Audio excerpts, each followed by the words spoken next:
শুভ দুপুর বন্ধুরা। আমি শম্পা ওয়ার্ল্ডে নিলাম নতুন আরেকটা ভিডিও তোমাদের সাথে গল্প করতে। আর তোমরা সবাই কেমন আছো? নিশ্চয়ই ভালো আছো। আর আমিও খুব খুব ভালো আছি। আর আজকে আমাদের এখানে বৃষ্টি হয়েছে, এই ওয়েদারটা দারুণ হয়ে আছে গো, দারুণ ওয়েদার হয়ে আছে। বেশ ঠান্ডা ঠান্ডা, খুব যে চিটচিটে যে গরমটা ছিল না, চিটচিটে গরমটা নেই। আর আমি এই চ্যানেলে 2 দিন ভিডিও ছাড়িনি, তার কারণ হলো পাখা বন্ধ করে আমাকে কথা বলতে হবে। আর পাখা 1 সেকেন্ড যদি বন্ধ করি গাগুলো আগুনের মতো জ্বলছে, তাই জন্য 2 দিন আমি কোনো ভিডিও ছাড়তে পারিনি। বন্ধুরা, আমার জীবনের গল্প তোমাদেরকে তো বলছি, তোমরা কমেন্টে জানাবে যে কেমন লাগছে। আর আমার জীবনের সাথে অন্য কারোর জীবন যদি মিল থাকে তো আমাকে সেটাও জানিও যে তোমার মতোই আমার জীবন ছিল, এটা জানাবে। আর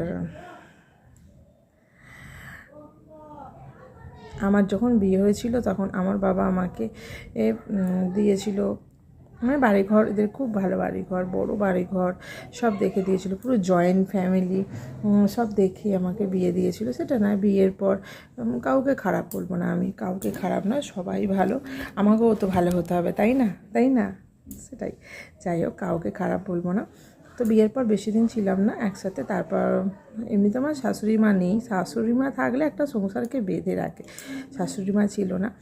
আমার শ্বশুরমশাই ছিল, শ্বশুরমশাই ছেলেদের কথা কি বলবো, যে 6 মাসের পর আমরা আলাদা হয়ে গেছিলাম। আর আমাদের সেরকম সামর্থ্যও ছিল না, যেমন থাকতো সেরকম খেতাম। আর আমি বিয়ের 3 মাসের মাথায় প্রেগনেন্ট হয়েছিলাম।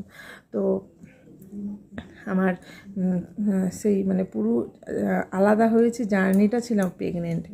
তো যেমন মানে তোমাদের দাদা যে এত খাওয়াতো, মানে ছিলাম পারতো, মানে ভালো মন্দ অতটা নয়, যেমন সংসারে নর্মাল খাওয়া দাওয়া ছিল সেরকম, যে আমি প্রেগনেন্ট বলে এক্সট্রা কিছু খাওয়া দাওয়া এরকম কিছু ছিল না।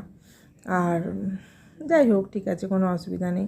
আমার ছেলে যখন ওই যে লকডাউনের গল্প করেছিলাম না, লকডাউনে পড়েছিলাম যখন, তখনই একটা মানে কী যে অভাব, অভাব আগেও বুঝেছি, কোনো রকমে জুটে যেত, কোনো রকমে চলতো, কোনো মানে সেই রকম যে, কিন্তু লকডাউনে যেরকম বুঝেছি, মানে খাচ্ছি তো কন্ট্রোলের চাল, কন্ট্রোলের চাল আমরা খেতাম না। প্রথমে আমাদের ধান চাষ হতো, তো যেটুকু জমি দিয়েছিল ধান চাষ করা হতো, ধানের ওই থেকেই আমাদের সেদ্ধ শুকনো করে নেওয়া হতো, আমরা ঘরেই করতাম, করে খাওয়া হতো।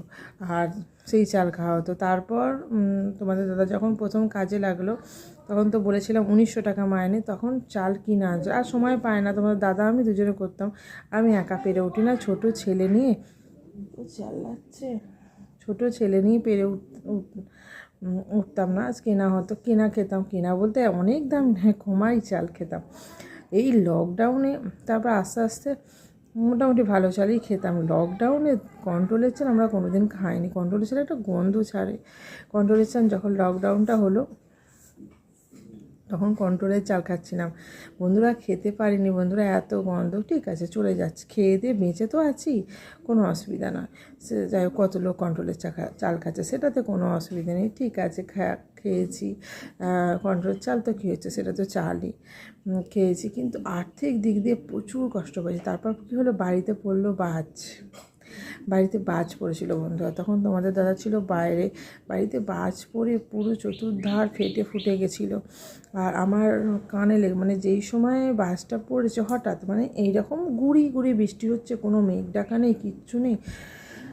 আর লকডাউনের সময় কি বন্ধুরা, বেশি মেঘ ডাকছিল, বেশি বৃষ্টি হচ্ছিল না, তো গুড়িয়ে গুড়িয়ে বৃষ্টি পড়ছে। তখন কটা বাজে, 5:30 পৌনে 6 হবে, গুড়ি গুড়ি বৃষ্টি পড়ছে, পুরো দিনের আলোর মতো পরিষ্কার, আর গুড়ি গুড়ি বৃষ্টি পড়ছে। বৃষ্টি পড়তে পড়তে মানে কোনো আকাশ ডাকা নেই, ঝড় নেই, কিচ্ছু নেই, মেঘ নিয়ে আকাশে সেরকম বৃষ্টি পড়ছে, কালো কালো করে আছে, যে এমন কিছু না, করতে করতে এত জোর বাসটা পড়লো, পুরো আমাদের বাড়ির কার্নিস পুরো ফাটিয়ে দিয়েছিল, ওপরের একদম দোতলার যে ঘর আছে সেখান দিয়ে মানে এতটা জায়গা গর্ত করে দিয়েছিল, মেজোটা যাই হোক করে দিয়েছিল। তারপর আমি ফোনে কথা বলছিলাম সেই সময়, আমার ঘরের পাশে, আমাদের ছেলের আর আমাদের ঘর তো পাশাপাশি, তো যাই হোক ছেলেটা কিছু বুঝতে পারে না, আমার ঘরের পাশ দিয়ে গেছে, আমার এই কানটায় লেগেছিল খুব। তারপর ডাক্তার দেখে এখন ঠিক আছে, কানটা ভীষণ লাগতো, ভীষণ ব্যথা করতো, কানটায় না জোর শব্দটা লেগে গেছিলো। তো সেই মুহূর্তে আমি আর মানে উঠতে পারিনি, আমার অবস্থা, আওয়াজটা পুরো আমার এদিকে গেছে, তো উঠতে পারিনি। এই অবস্থা। ভাগ্যের জোর বেঁচে গেছি। ওপরে সিঁড়ির ওইদিকে যত ইলেকট্রিকের লাইন ছিল সব তার ছিঁড়ে ঝুলছে বন্ধুরা, সব কালো হয়ে গেছে, তারগুলো পুরো দেয়ালগুলো কালো হয়ে গেছে।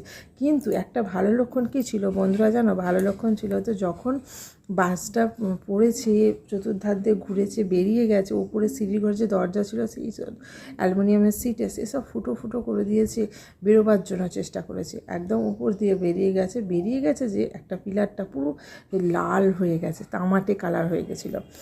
তারপর পরে শুনলাম মা বললো যে তামাটে কালার হয়ে কোথাও কি তামাটে কালার হয়েছে, মানে লাল লাল টাইপের কালার হয়েছে। আমি বললাম হ্যাঁ হয়েছে। বলছে তাহলে খুব ভালো লক্ষণ, ওটা খুব ভালো লক্ষণ, সত্যি ভালো লক্ষণ। তারপরে সারা বাড়িঘর তো রং হলো, ভাঙাভুঙি জায়গা রিপেয়ারিং হলো, সেটাও একটা কাহিনী আছে, গল্প আছে। সে গল্প তোমাদেরকে বলবো যে এই অবস্থা থেকে উঠে এসে বাড়িঘর এত বড় বাড়ি রং হলো কী করে, তারপর ভাঙা রিপেয়ারিং হলো কী করে, সে গল্পও আছে। সে গল্প তোমাদের সাথে করবো বন্ধুরা। আজকে এটুকুই, আর বেশি বাড়ালাম না। দেখা হবে আর একটা নতুন ভিডিও নিয়ে এসে।